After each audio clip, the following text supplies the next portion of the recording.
Հայաստանում է այդպես, հա, որ ավելի շատ կանայք են դիմում, քան տղամարդիկ։ Ընդհանուր առմամբ այդ միտումը կա։ Ընդհանուր առմամբ Ահա, կա, բայց տագնապի մատնվում են այո, ավելի շատ կանայք, թե տղամարդիկ։ տեսեք, էլի շատ հետաքրքիր բան կա։ Եթե մենք նայում ենք ֆիզիոլոգիան, այստեղ տարբերություն չկա։ Տարբերություն կարող է դրսևորվել արդեն մեր մտքի մեջ, որովհետև կա սոցիալականացում, տղամարդկանց ավելի շատ, այսպես ավելի ընդունված է ավանդապես, ավելի մեծացնել խիզախ, ուժեղ, որոշում կայացնող, դա այնքան արմատացած է, անգամ այսպիսի ես միշտ այդ ֆրազը օգտագործում եմ, մարդու համար սոցիալական կոնտեքստը, սոցիալական այնքան կարևոր է։ Եվ հոգեբաներից մեկը հայտնի իհարկե զարգացման հոգեբանից ասում է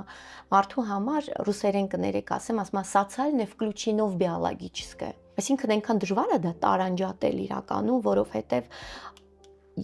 երեխան արդեն մոր արգանդում արդեն ինքը սոցիալական կոնտեքստի մեջ է, որտեղ իր մասին մտածում են, պատկերացնում են, պլաններ են կազմում, այսինքն այդ սոցիալական շերտը ծնված օրվանից անգամ չծնված կա։ Եվ այդ սոցիալականացումը սկսվում է շատ վաղ մանկությունից ու դա այնքան խորքային է, դրա համար այսպես այդ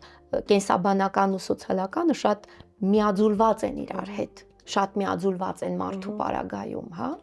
Դրա համար ես դրա հետ ավելի շատ կկապեի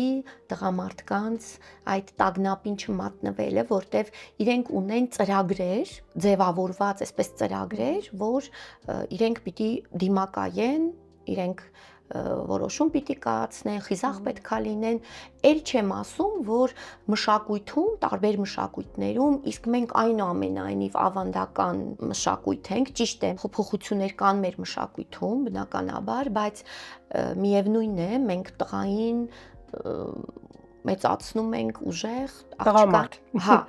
տղամարդ տղամարդու այդ հոգեկանը, գիտակցությունը հեշտ չի համակերպվում այդ խնդրի հետ խոցելիության